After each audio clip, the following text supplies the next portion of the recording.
gente está aqui para a 38ª reunião da Repartes, na penúltima do ano. A do mês que vem cai no dia 16 de dezembro. E desde o começo do ano, então, a gente faz a transmissão das reuniões através da Rede RUT para os hospitais universitários.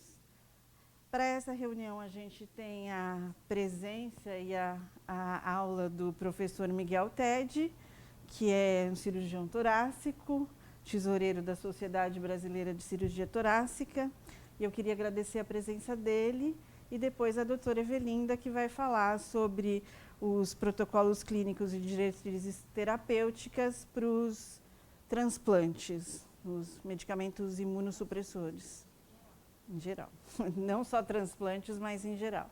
E eu agradeço a presença de todos e aproveito para mandar um abraço para o Michel, lá de Presidente Prudente, meu amigo de escola. Bom dia a todos. Eu queria agradecer o convite de poder apresentar esse trabalho que a gente fez. Esse trabalho, a motivação dele foi que, algum tempo atrás, a gente não tinha praticamente dados nenhum a respeito da força de trabalho de cirurgia torácica no Brasil. Então, por conta disso, nós nos demos conta que era necessário fazer um levantamento para ter dados mais confiáveis e dessa forma, esse trabalho é um trabalho conjunto entre o Departamento de Cirurgia Torácica aqui do INCOR, a Sociedade Brasileira de Cirurgia Torácica, a Secretaria da Saúde, que contou com a grande colaboração da doutora Evelinda, e a Escola de Sociologia e Política de São Paulo.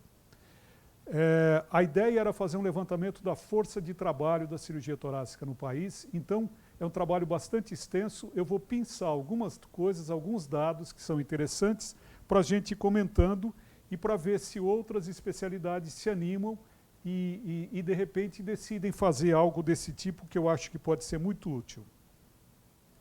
O primeiro ponto, que é a grande dificuldade desse trabalho, é que a gente não tem no nosso meio um banco de dados que seja confiável e que registre todos os especialistas. Para a gente ter uma ideia, o único registro obrigatório de médico no país são os CRMs. Mas no CRM o médico se registra sem ser obrigatório que ele declare qual é a especialidade que ele exerce. O segundo ponto que cria grande confusão é que todos os colegas que fazem residência médica em residências reconhecidas pela Comissão Nacional de Residência Médica, eles saem com o título de especialista. Só que para a sociedade brasileira, especialista é aquele colega que faz o exame da sociedade. Então aí já gera uma confusão bastante importante. Por conta disso, algum tempo atrás, o CRM de São Paulo e o CFM realizaram um trabalho chamado Demografia Médica no Brasil, e eles saíram com esse número, que naquela época havia 491 cirurgiões torácicos especialistas no nosso meio. Se a gente for ver na sociedade brasileira, a sociedade só tinha dado, até a presente data, 335 títulos de especialista, sendo que só 294 estavam em atividade. Então, dá quase a metade entre o que o CFM e o CRM apurou e a realidade, que são os títulos concedidos pela sociedade. De qualquer forma, foi importante que a gente conseguiu um número grande de respondentes, representou 82% do que a gente estima que seja o universo de cirurgiões torácicos, e aí tem vários outros dados, 25 estados e o Distrito Federal estavam representados, a idade média, são apenas 8% as mulheres em cirurgia torácica. Esse é outro ponto que tem que ser trabalhado para tentar aumentar a porcentagem de mulheres. E o mais importante, 81% dos respondentes se identificaram, mostrando que, além de ser um alto nível de respondente, 82%, 81% se identificando, demonstrando uma certa confiança na pesquisa. Esse diapositivo, óbvio que eu não quero que ninguém enxergue algum número aqui, mas apenas para mostrar o que foi a pesquisa. Na verdade, a gente avaliava o estado em que o indivíduo nasceu, o estado onde ele fez a sua educação médica, onde ele foi treinado, em que estado que ele fez o treino em cirurgia geral, o treino em cirurgia torácica, onde ele pratica, e o número esperado que deveria haver de cirurgiões nesses estados em relação à população do estado. Então, desta forma, essa tabela sintetiza tudo, o grosso do trabalho, mas é só para ter uma ideia de como ele foi estruturado e no que ele resultou. Bom, vamos ver alguma coisinha em relação à formação médica e treino em cirurgia geral. Dados importantes: 60% dos médicos graduaram em escolas médicas públicas. Aí vem a idade, o tempo de treino, foi a maior parte treinado no Brasil. E uma outra coisa importante: 90% foram em serviços acreditados pela Comissão Nacional de Residência Médica. Então, o treino em cirurgia geral foi bastante razoável. A graduação em escolas públicas e 90% em serviços acreditados. Aí a gente passa para o treino em cirurgia torácica. E aí a gente tem uma série de dados, mas o que eu acho importante aqui é, novamente, a residência do treino em cirurgia torácica era reconhecida em 80% das vezes, 79% das vezes. E aqui a gente tem as outras especialidades que eles foram treinados além da cirurgia torácica geral. Cirurgia cardíaca, cirurgia de esôfago, endoscopia respiratória, enfim, assim por diante. Quando a gente vai ver a formação do cirurgião torácico, é importante a gente perceber que, por exemplo, São Paulo, que tem 21% da população do país, formou 43% dos cirurgiões torácicos que estão em atividade aqui hoje. E assim por diante. O Rio de Janeiro, com 9% para 8,4%, formou 19%. O Rio Grande do Sul, que tem 5% da população, formou quase 20% dos cirurgiões torácicos.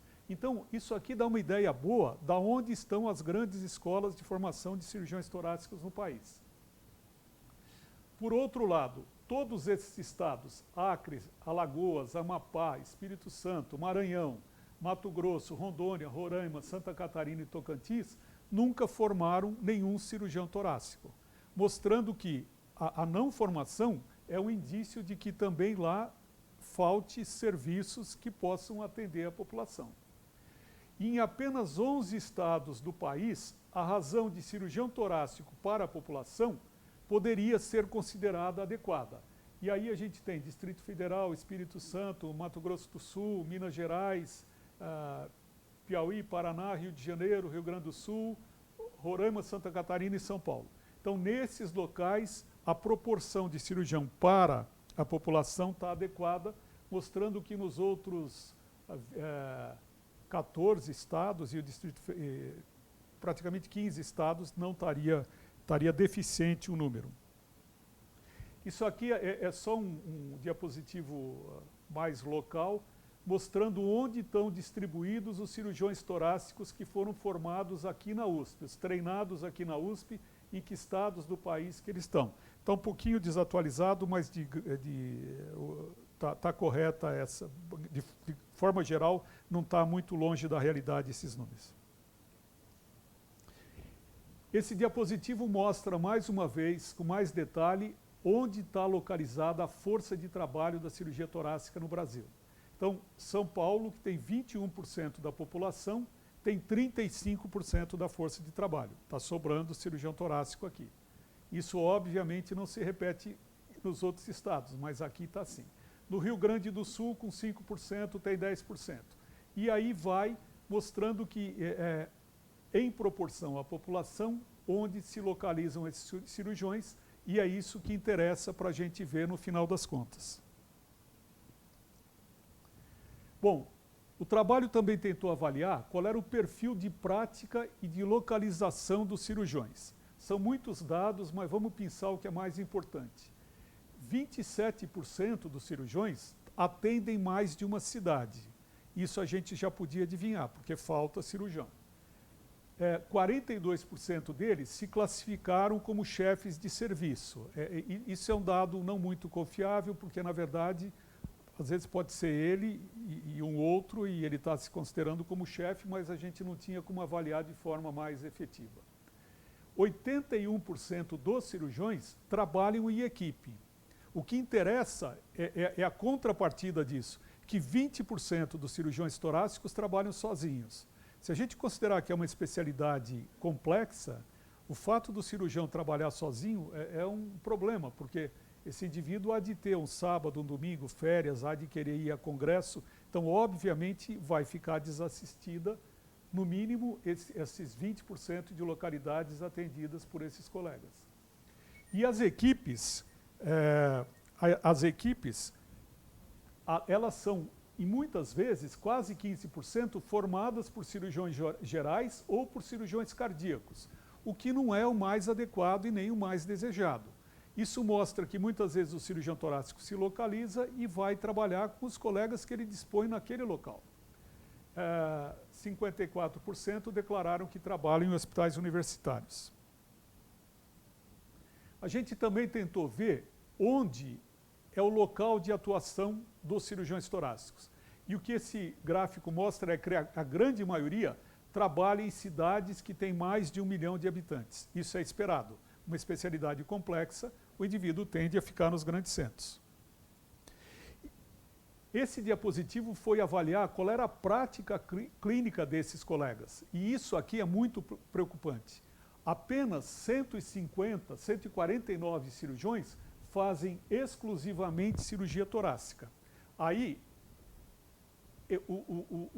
eles ocupam 100% do seu tempo com cirurgia torácica, mas eles ocupam 60% do tempo com cirurgia torácica ou com cirurgia geral em quase 30%, quase 30% de cirurgia cardíaca, na terapia intensiva 20 e pouco, no pronto-socorro e 20 e pouco. Por que que isso não é bom? Porque se investe muito em formar um especialista que tem uma especialidade de alta complexidade e ele vai gastar o tempo dele atendendo outras coisas que não seria o ideal. O ideal seria que ele tivesse focado como a primeira coluna, que é de 150 cirurgiões, que são exclusivamente cirurgiões torácicos. Isso seria o desejável para a saúde pública do país. Aqui a gente tentou avaliar educação profissional continuada, 16% declararam que foram treinados em outros países, embora o tempo de treino às vezes seja de 3 meses ou inferior a 1 ano, que o ideal seria um tempo maior. 40% praticamente declararam que fazem pós-graduação, com doutorado, e desses, 53 dos que fizeram doutorado relataram ser chefes de serviço ou departamento, mostrando que existe uma preocupação desse especialista em manter a sua formação e aprimorar a formação. Ainda nessa linha, em relação a atividades de pesquisa,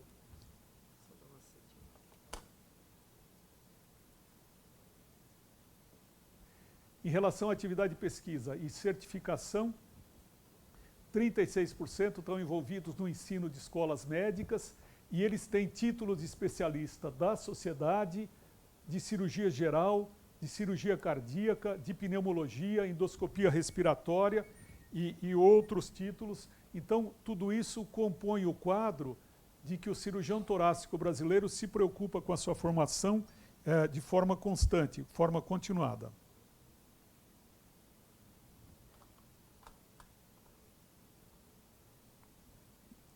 Bom, esse diapositivo é muito interessante.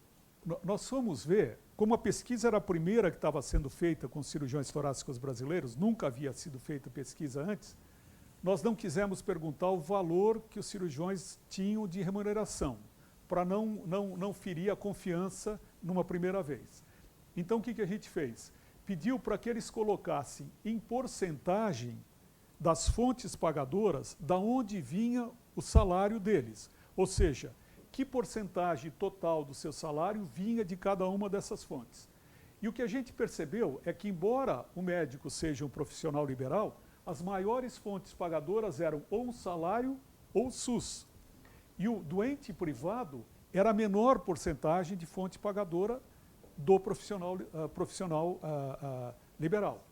E outra coisa importante, a gente vê que a Unimed desempenha um papel importante no ganho desses profissionais, porque as Unimedes são muito fortes em todo o Brasil, em que pese o fato de que aqui de São Paulo já faliu 2 vezes, no restante do país, no interior, a Unimed desempenha um papel importante na remuneração dos colegas médicos, não acho só de cirurgia torácica, acho que de forma geral. Esse diapositivo tem algumas críticas, mas só para a gente ter uma noção em relação ao que seria o ritmo de aposentadoria e de entrada no mercado de trabalho. Nós teríamos que manter mais ou menos uma formação de 30 cirurgiões torácicos por ano para que não houvesse uma defasagem de cirurgia torácica, de uma falta de força de trabalho no futuro próximo. E no final da pesquisa a gente fez algumas perguntas que são meio clássicas, perguntando se os colegas estão satisfeitos com o que fazem. E obviamente os resultados são conflitantes, porque numa série de 3 ou 4 perguntas em sequência, a primeira, 88% disseram estar satisfeitos e fazendo o que querem. Mas quando perguntados se eles estimulariam parentes ou amigos a fazer a especialidade, só 50% disseram que indicariam a especialidade. Então tem esses, por exemplo, 67% fariam novamente, 20% tem dúvida, 13% teria escolhido diferente, já não é muito coincidente. Então o mesmo colega respondendo as perguntas em sequência, ele balança um pouco. Mas de qualquer forma foram esses os resultados que a gente conseguiu tirar do trabalho. Acho que basicamente era isso que a gente queria mostrar. Fala sobre a publicação. Esse trabalho acabou sendo aceito para publicação no European Journal of Cardiothoracic Surgery, que é o terceiro jornal da especialidade. Acho que isso é algo importante, porque divulga bem o que é a cirurgia torácica no meio mundial da cirurgia torácica. Acho que era isso. Se houver alguma coisa, eu fico à disposição. Muito obrigado. Obrigado, doutor Miguel. Como a gente está com a câmera e o presidente Prudente conseguiu entrar e entrou tarde na sua apresentação, e essa câmera ainda está com problema no registro da sua apresentação, a gente vai disponibilizar, doutor Michel, o vídeo. Eu não sei se vocês estão conseguindo me enxergar bem, mas, de qualquer maneira, eu queria, já que vocês pegaram o barco andando, não é? Eu queria que vocês pudessem entender um pouquinho o que é que está... Por que a gente pediu para o doutor Miguel apresentar esse estudo. Então, nós temos uma lacuna muito grande a respeito da capacidade de trabalho no estado de São Paulo. E vários colegas, né, têm capacidade, como aí vocês na faculdade, né, em compensação, em concertação com a vossa região de saúde, e agora já com a perspectiva de criar um NATS também no hospital, não é? De fazer o levantamento. Se cada um fizesse o levantamento da sua região de saúde, ao menos da capacidade instalada, fosse aperfeiçoar, ou o doutor Michel está na cardiologia, doutor Bressa, que são os grandes manitus da região, né, está trabalhando com doenças raras e uma série de outras especialidades, então poderiam fazer trabalhos mais abrangentes. Na parte de São José do Rio Preto também existe um referenciamento, então tem a oportunidade de fazer vários estudos. Então, olhar a publicação que a gente vai encaminhar por e-mail, mas também a apresentação, doutor Miguel, que a gente pode encaminhar tanto por vídeo quanto a própria PPT, é uma espécie de divulgação do método, de como fazer, para a gente ir mais além. Né? E, inclusive, agora o doutor Miguel está aqui se disponibilizando para ajudar, se for o caso, né, de repetir este tipo de estudo. Então, fundamentalmente hoje, agora eu vou falar um pouquinho sobre os protocolos e diretrizes terapêuticas, porque a gente também tem que disseminar, é um método de fazer estudos, são oportunidades, inclusive, de buscar fomento para fazer esses estudos, e a gente quer ver se a gente aumenta a nossa capacidade, justamente. Outra notícia, uma vez realizada a oficina de prioridade, e agora na oficina de 10 anos do PPSUS, ficou, mais uma vez, caracterizado, não é, a perspectiva de que cedo no ano, no primeiro trimestre do ano que vem, vai sair esse edital de fomento sobre o financiamento do PPSUS. E onde está caracterizada uma grande linha de prioridade, que é justamente a eficiência das ações em saúde. Então, a gente gostaria que vocês todos se motivassem a nos acompanhar, então, um momentinho para essa apresentação do protocolo de diretrizes terapêuticas, para que a gente também pudesse produzir mais. A Conitec, pela Lei 12.401, herdou esta responsabilidade, não é, de fazer, e eu vou mostrar um pouquinho para vocês as diferentes perspectivas, né, que a gente tem de colaborar nesse trabalho. Tá? Então, eu vou colocar uma apresentação aqui que eu acho que vocês ainda não conseguem colocar. E, de qualquer maneira, ela está à disposição e depois eu vou passando, então, para vocês, seja por PPT, não é? Seja pelo vídeo que o Fábio está gravando agora e a gente vai poder enviar para vocês, tá bom? Então, eu coloquei aqui uma apresentação que foi apresentada pela... vou voltar só para mim também aqui, ó. Doutora Maria Inês Por Deus Gadelha é uma colega que está na Secretaria de Atenção à Saúde e ela fez esses primeiros slides. Eu enfeitei com um exemplo que está em curso, mas ela é a responsável da maior parte desse conteúdo, portanto, é da sua autoria esta apresentação. Eu estou só divulgando mais longe e como a Secretaria de Atenção à Saúde é a nossa gestora-mãe para toda a assistência à saúde, é muito importante esse relacionamento e a gente quer justamente continuar. Então, a definição de protocolos clínicos e diretrizes terapêuticas é justamente esse estabelecimento de critérios, parâmetros e padrões, obviamente baseados em evidência científica, não é, para garantir a segurança, a efetividade, a reprodutibilidade, não é, para uma determinada do nível de assistência ou da linha de assistência para uma determinada doença ou condição. Então, exige essa a avaliação crítica e análise das evidências e também de custo-efetividade. E a gente não tem novidade nenhuma porque a gente está fazendo os PTCs, os pareceres técnicos científicos com isso.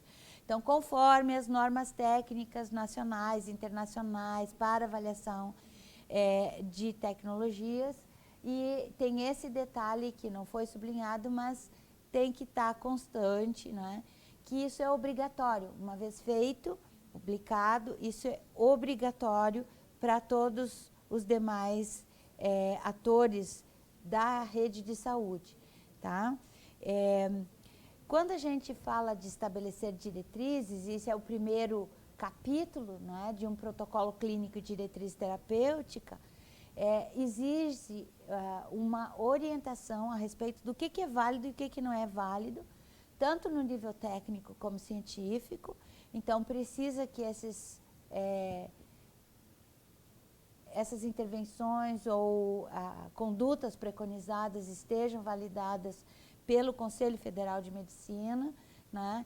Também exige que tenham evidências que garantam sua segurança, efetividade, reprodutibilidade, né? Eles orientam as condutas e protocolos quando diversas opções, está errado no meu slide, diagnósticas ou terapêuticas são igualmente válidas.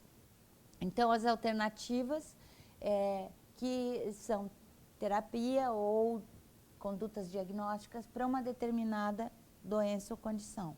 Então, estamos falando sempre de uma linha de conduta, não é?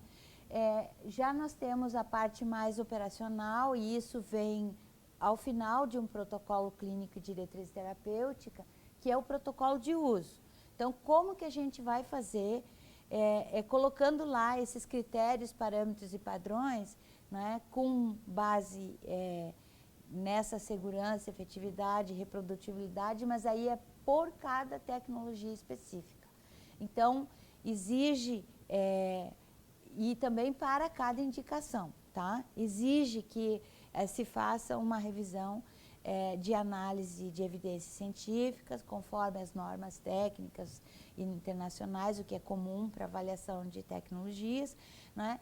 Mas deixa o espaço para quando isso não estiver disponível, situação comum, por exemplo, nas OPMEs, ou órteses, próteses e materiais especiais, não é?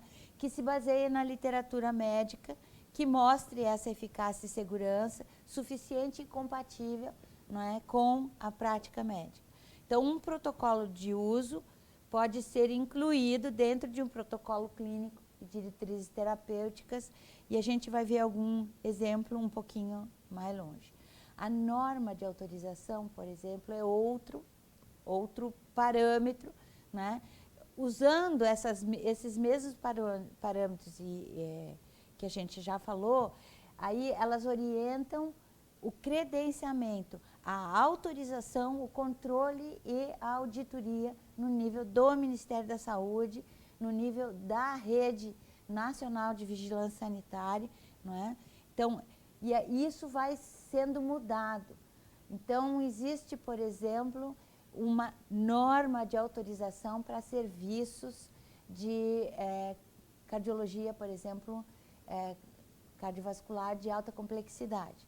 Isso está colocado numa portaria, que é uma norma de autorização, e ela credencia a rede em função disso aí.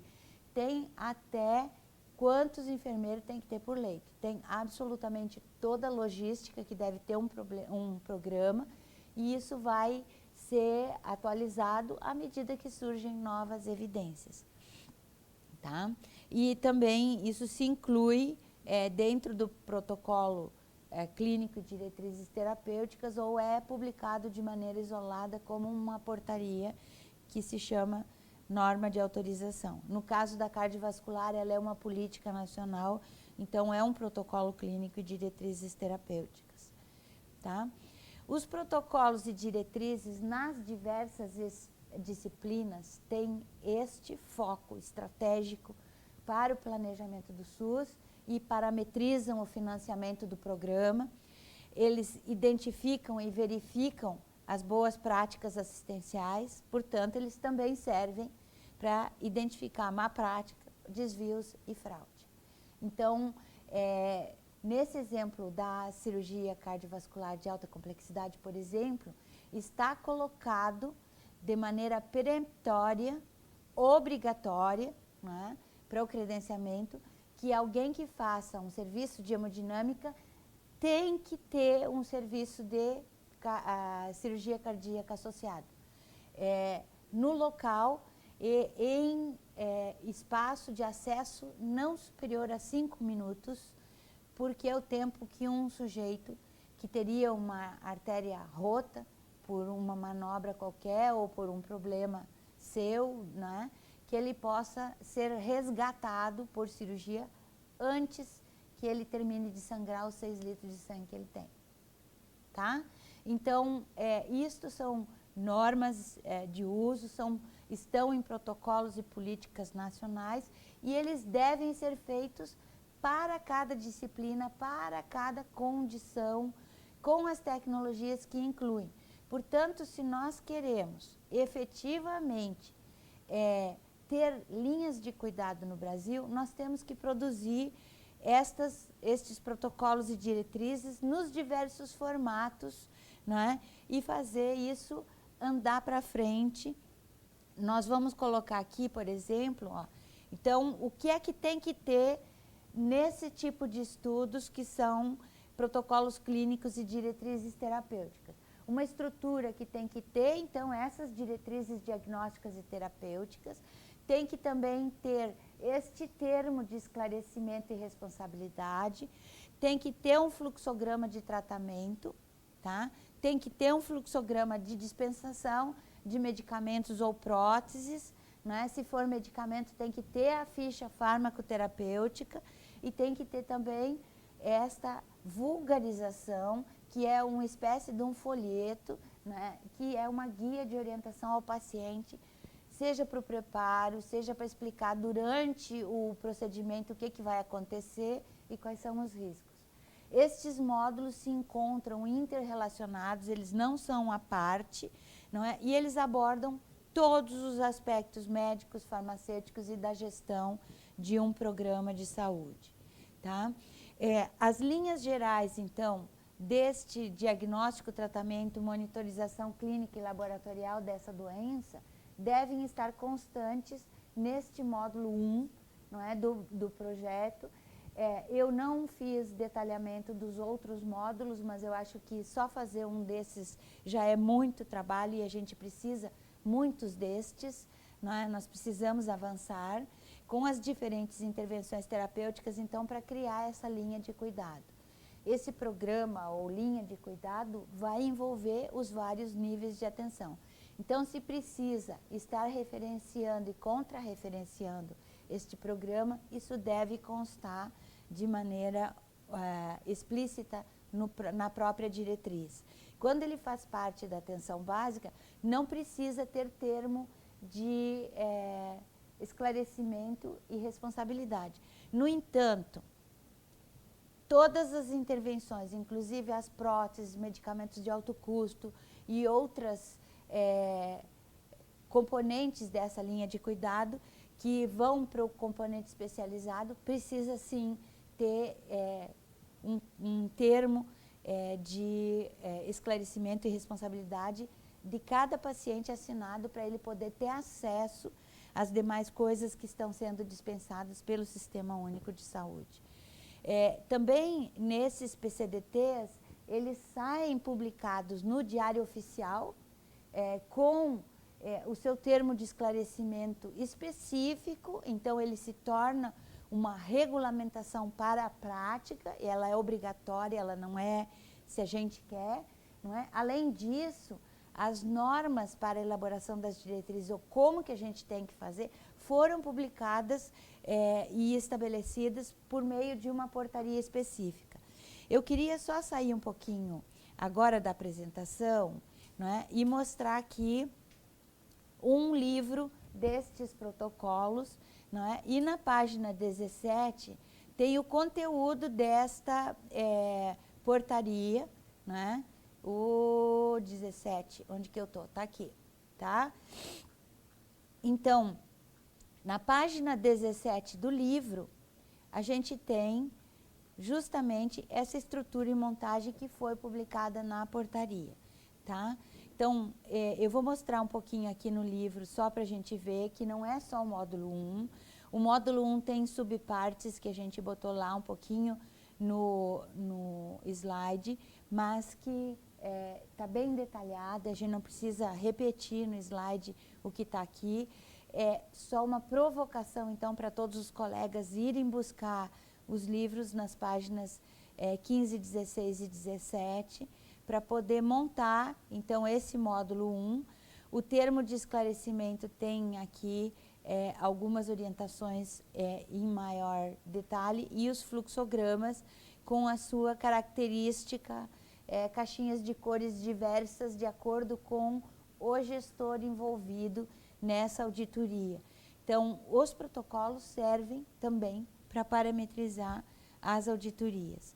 Tá? Eu vou voltar para a apresentação e a gente tem, então, aqui, agora, não é, um pouquinho o que é que foi esse exemplo, não é, de diretrizes terapêuticas com o método de painel Delphi. Ele vai tocar aqui para a gente poder ver onde que a gente está. Não, eu queria ver aquela dividida, onde eu posso ver eles também. Não tem jeito de eu fazer as duas coisas e a apresentação? Não, senão eles não abrem a apresentação. Tá, não tem importância, então deixa aqui, porque aí a gente não sai tão fora do foco. Quando eu me afasto, eu tenho dificuldade de me posicionar. Tá? É que senão eles não conseguem ver a apresentação. Lá. Ah, então bota a apresentação. Tá? Isso. Tá? Então, eles estão vendo a apresentação também. Ah, ótimo. tá? O trabalho em curso, então, usou que é a imunossupressão pós-transplantes, usou o método de painel Delphi. O painel Delphi tem estas características. Alguns elaboradores centrais revisam a literatura de maneira sistemática. Essa proposta, ou Judas para malhar, ela vai circular entre todos os potenciais prescritores, né?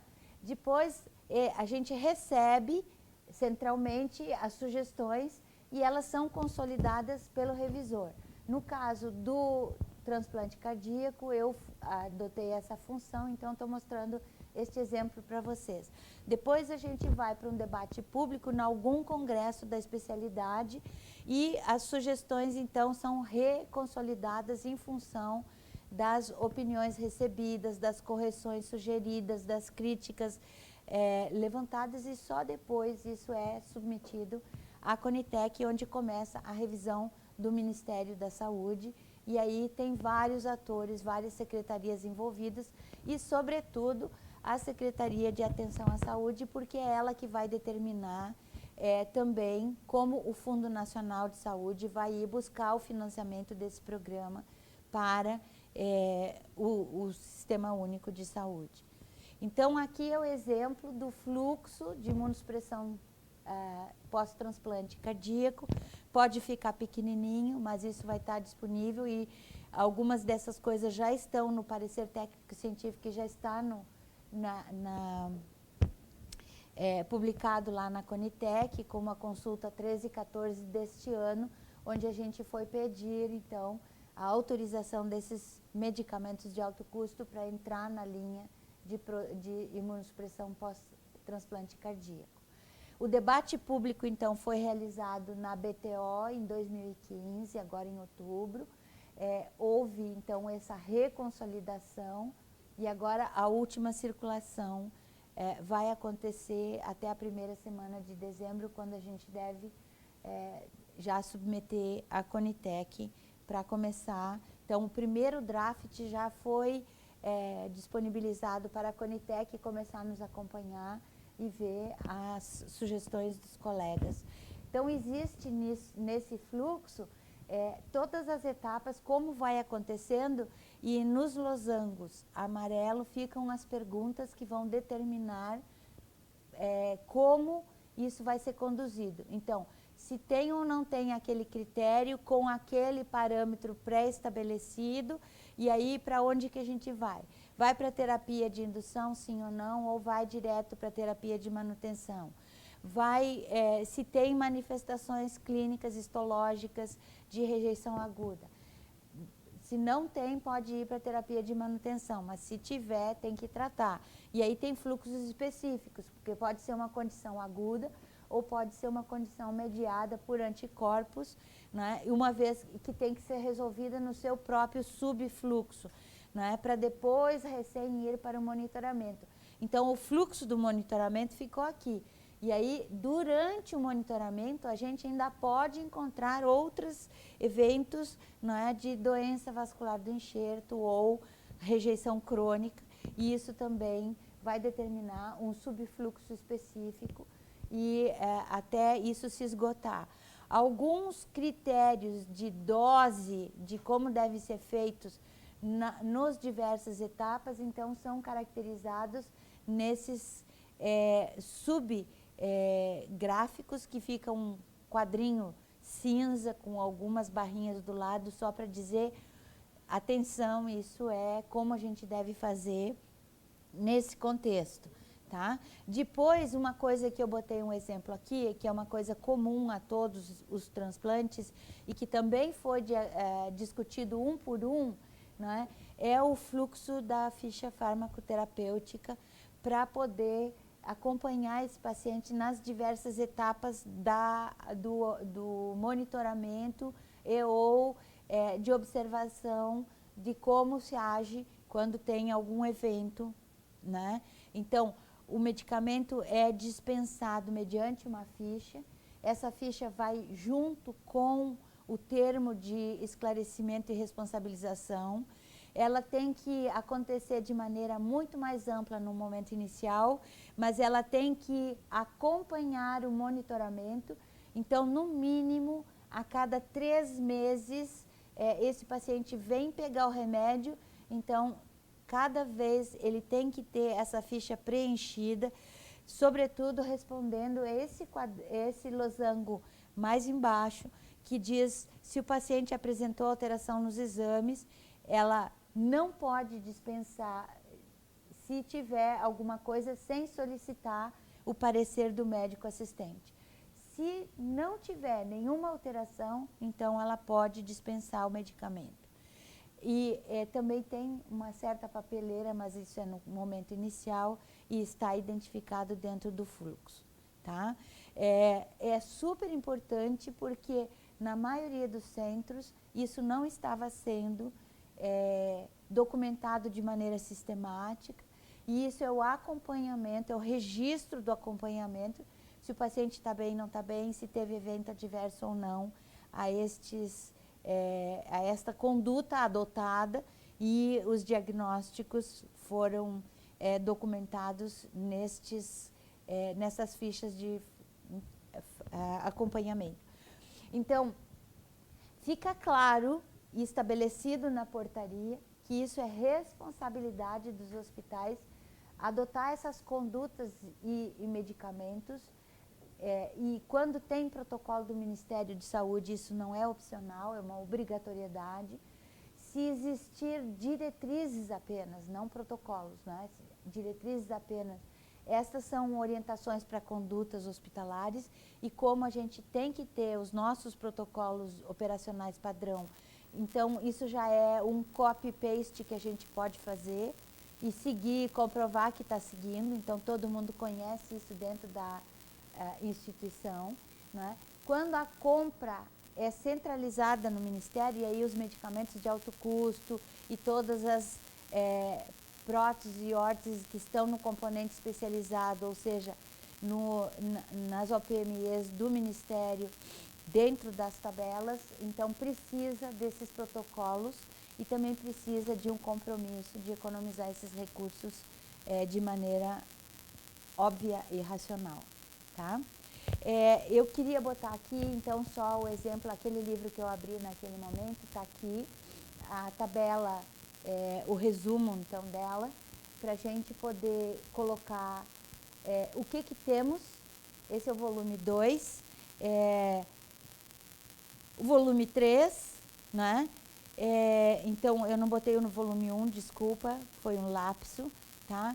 Existem algumas dúzias de protocolos clínicos e diretrizes terapêuticas. Existe este de oncologia, que tem estes protocolos, e essa lista aqui é da doutora Maria Inês Gadelha, tá? Ela se deu o trabalho de fazer tudo isso, então vocês vejam, tem em total 21 de mais de 80 cânceres que nós temos prevalentes na nossa região. Além disso, desses 21, 23 portarias da SARS foram publicadas, então 21 tem protocolo, 2 tem só norma, né? E a gente tem ainda que produzir mais, pelo menos 50 protocolos de oncologia, mas das outras doenças, não é? Óbvio que temos muito mais. Talvez só colocar aqui o capricho da doutora Maria Inês, né? Inclusive colocando outras tecnologias que estão adotadas como observação. Então, nós temos tecnologias de imagem, tecnologias de quimioterapia, tecnologias de radioterapia associadas a isso. Então, no linfoma difuso de grandes células, a gente tem a quimio, a rádio e mais o PET-CT, né? No carcinoma diferenciado de tireoide, nós temos radioterapia, além da quimioterapia. Uma série de tecnologias que estão associadas foram colocadas aí como observação, mas isto dimensiona para vocês o quanto ainda falta para ser feito, e isso não pode ser feito de maneira isolada. Então, a gente está sugerindo e mostrando esse método de painel Delphi, que é um método participativo e que nós tivemos ocasião, então, por outras jurisdições que a gente trabalhou, de saber que em sistemas públicos que funcionam muito bem, como o Sistema Público do Canadá, isso é feito de maneira regular. Isto é um compromisso das disciplinas a cada ano ou a cada 2 anos no máximo, de renovar os seus protocolos clínicos e diretrizes terapêuticas para oferecer, subsidiar a gestão, então, efetiva e atualizada no nível da gestão central, onde os recursos são planejados, não é? Para poder nós termos o recurso de fazer o programa como se deve, da melhor maneira possível, da maneira mais custo-efetiva possível e mais afirmativa, prestando conta a cada momento das evidências científicas, inclusive, que nós mesmos geramos ao fazer o segmento dessas coortes de maneira prospectiva ao longo do tempo e mostrando as diversas modificações e impacto das terapias que adotamos, né? Então, a força de trabalho é uma das características necessárias para constar nesses protocolos clínicos e diretrizes terapêuticas, onde devem ser caracterizadas, inclusive, quais são os níveis de treinamentos necessários para executar esse programa, portanto, ajudam a construir essas normas de condutas, onde podem ser colocadas as necessidades de melhorias dos programas, né? Então, nós temos com os protocolos clínicos e um pouco esta atualização do CNES, essa busca dos colegas de ir buscar mais e melhor conhecimento sobre quem está na região, quais são as capacidades instaladas, o que nós precisamos melhorar, não é? Que são projetos que podem ser substancialmente financiados, inclusive trazendo recursos permanentes para a região, não é? Fazer um desenvolvimento maior, mas também com os protocolos, sugerir melhorias, não é? Atualizar os protocolos já existentes, criar novos nessas lacunas que temos, que são inúmeras, para a gente poder crescer, melhorar e se atualizar, inovar no SUS. Então, essa mensagem de hoje é puramente provocação de como se faz pesquisa, para que se faz, como que a gente abençoa essa pesquisa para ela não ficar só na nossa prateleira ou só nos nossos muros, né? E sair e fazer, então, autoridade para o resto do país. A gente pode modificar dessa maneira. A Conitec foi quem solicitou esse de imunossupressão pós-transplante, mas vocês podem ter iniciativas que podem subir para a Conitec como demandas regionais de listas complementares de outras, né?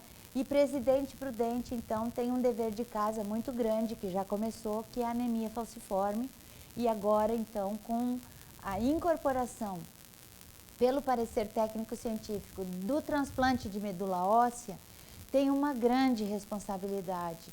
São centenas de pacientes em Presidente Prudente e eles precisam ser tratados e assistidos, e as lacunas, então, de conhecimento que existam no protocolo de tratamento da anemia falciforme podem ser preenchidos por esse programa, e isso fazer a autoridade nacional, então, fazendo então a adequação, a atualização desse protocolo clínico e de diretrizes terapêuticas.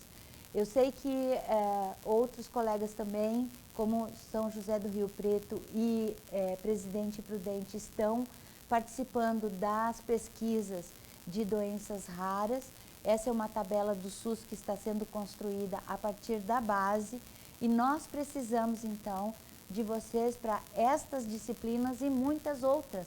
Falta muito, não é, para a gente ter um livro completo de todos os programas do SUS, com protocolos clínicos e diretrizes terapêuticas, e nós somos ainda poucos, mas se o Estado de São Paulo não fizer, a gente tem dúvidas ainda que outros colegas consigam fazer. Porque, como o Dr. Miguel colocou para vocês, a maior concentração de especialistas está no estado de São Paulo. O estado de São Paulo pode e tem capacidade e deve fazer muitas contribuições para o Brasil, porque se a gente tem, em cirurgia torácica, por exemplo, 71% dos especialistas aqui dentro do estado, que tem no Brasil inteiro. Em cirurgia cardíaca e cardiologia clínica, nós temos mais de 50% dos especialistas dentro do estado de São Paulo. Outras disciplinas que eu não conheço, mas a maior parte, certamente, se formou aqui, portanto, tem ainda alguma raiz. Mas não só isso, é que esta autoridade nós vamos fazer para o futuro também, sendo o maior centro formador do Brasil. Se a maioria se forma aqui, a maioria sai com as diretrizes que nós conseguirmos construir para educá-los. Então, além de modificar a realidade do Brasil, nós também podemos fazer modificar a realidade do futuro imediato, médio prazo, longo prazo, se a gente educar de maneira correta, mediante esses protocolos clínicos e diretrizes terapêuticas ou linhas de cuidados específicos, contendo todas as intervenções que são necessárias para alguma condição ou um conjunto de condições clínicas. Isso era o que a gente tinha para falar hoje. Agradeço imensamente a vocês terem conseguido, embora com esforço, né, se conectar. Este vídeo certamente vai ficar e aí vocês vão poder vê-lo de maneira mais explícita. Os meninos aqui têm feito, o Fábio e o Luiz Simino têm ajudado sobremaneira nessa construção. Essa é a penúltima reunião deste ano e nós esperamos, então, que a gente possa, até o fim do ano, colocar todos eles na internet da Secretaria de Saúde, que ainda estamos com dificuldade, mas 2 deles já estão no YouTube da Rebrates.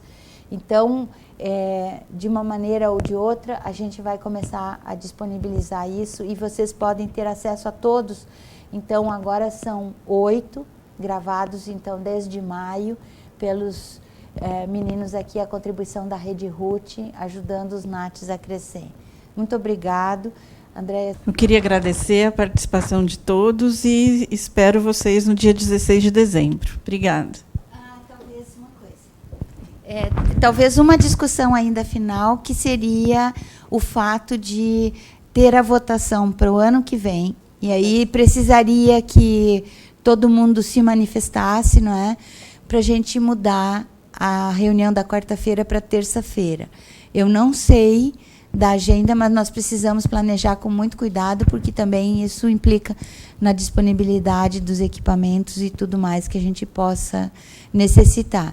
Então, por favor, se consultem a todos, nós vamos estar enviando um ofício, não é? A Andréia vai estar em contato com vocês todos e ver a possibilidade.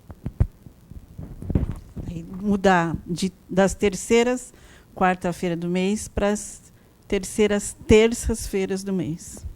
E coloque a razão. E a oficina na sequência. A razão é porque o nosso coordenador, toda quarta-feira de manhã, está numa reunião de todos os coordenadores aqui da Secretaria da Saúde, o que impede sempre a participação do chefe. Então, a gente gostaria de colocar na terça-feira para que ele pudesse participar também. Espero a resposta de vocês. Obrigada.